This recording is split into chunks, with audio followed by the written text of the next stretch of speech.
আমি আপনাদের আগেই জানিয়েছিলাম যে আমার বাঁ কানের পর্দা ফেটে গেছে। সেই বাঁ কানের পর্দা চিকিৎসা করার জন্য আমি পৌঁছালাম বোকারো।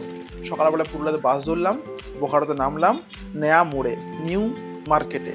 সেখান থেকে আমি সেক্টর 4-এ পৌঁছাবো, ধরলাম অটো ধরে আমি এখন সেক্টর 4 যাচ্ছি। পুরো ব্লগটা আপনাদের দেখাবো। খাওয়া দাওয়া আছে, মেডিকেল চেক আপ রয়েছে, খুব সুন্দর ব্লগটা আর কি হবে। আগেবার যে প্রবলেমটা হয়েছিল সেই প্রবলেমটা এবারও হলো। রাস্তাটা খুঁজে পাওয়া খুব মুশকিল, কোন দিকে হচ্ছে, এদিকে না এদিকে। এদিকে তো আমি ঢুকেছি, সব দিকে একই লাগছে। শেষমেশ পৌঁছে গেলাম। একটা দাদা আমাকে লিফট দিল আর কি, ওখান থেকে বাইকে করে লিফট দিল, বলে চলো দিকে যাচ্ছি।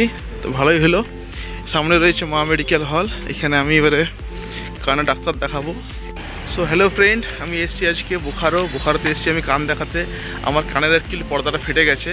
তো পিছনে রয়েছে না মা মেডিকেল হল, ওটার জন্যই আমি আজকে সকালবেলাতে বাসে চেপে বোকারো এলাম। এখন দেখি ডাক্তারবাবু এসেছেন কি না, মনে হয় এসে গেছে। টাইম ছিল আমার 9:30। তো অনেক কষ্টে আমি জায়গাটা খুঁজে পেলাম এবং এখন এখানে পৌঁছেছি। এরপর যাওয়ার সময় কিছু খাওয়া দাওয়া করবো, দিয়ে পুরো ব্লগটা আপনাকে দেখাবো আজকে। যে মা মেডিকেল হলে আমি এখন ঢুকছি। মা মেডিকেল হল, এখানেই আমি দেখাই আর কি কানের আমার কানের চিকিৎসাটা এখানেই হচ্ছে। তো ডাক্তারবাবু এখন আসেনি, আমি ওখানে গেলাম, 500 টাকা দিলাম। 500 টাকা দিয়ে আমি আমার নামটা ওখানে লিখিয়ে নিলাম। গতকাল আমি ফোন করে নাম লিখিয়ে দিয়েছিলাম, তবুও সামনে দোকান রয়েছে পিছন দিকে, ওদিকে, ওখানে আমি এবারে কিছু খেয়ে আসছি। ওদিকে দোকান রয়েছে লিটি কিংবা ইডলি দোকান রয়েছে। এখন ধরে আমি একটা লিটির দোকান খুঁজছিলাম, এখানে লিটি আমি পেয়ে গেছি। লিটি আমি এই দোকানে এবার বসলাম লিটি খাওয়ার জন্য। তো ওরা ওই লম্বা লম্বা লিটি দিচ্ছিল আর কি। আমি বললাম গোলটা নিয়ে আসো। গোলটা কী হয়, গোলটা পুরোপুরি একদম মানে ঘিয়ের মধ্যে চুবিয়ে ওরা নিয়ে আসে, তো খুব দেখতে ভালো লাগে। আর এই ঝাড়খণ্ডের একটা বৈশিষ্ট্য কি, লিটি চোখা। লিটি চোখা যদি না খান অবশ্যই খাবেন ঝাড়খণ্ডে এলে। লিটি আমার চলে এসছে, দুটো লিটি চোখা এগুলো চলে এসছে, এবার খাবো। লিটিগুলো পুরো দারুণ, একদম ভিতরে দোকান রয়েছে ছাতু। তো ছাতু ভরা লিটি খেতে দারুণ লাগে। সঙ্গে রয়েছে আমাদের চোখা রয়েছে, আলু মাখা রয়েছে এবং রয়েছে একটা চাটনি, রয়েছে পেঁয়াজ আর লঙ্কা।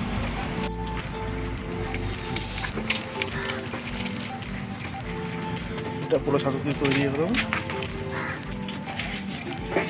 সঙ্গে ঘুগনি আছে।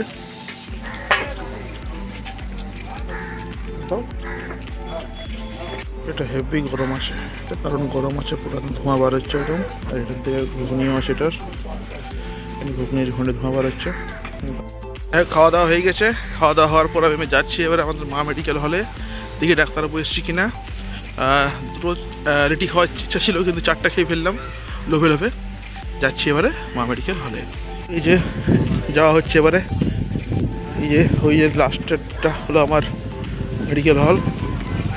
ডাক্তাররা বলে এক করে এক, অনেক সময় লাগায় আসতে।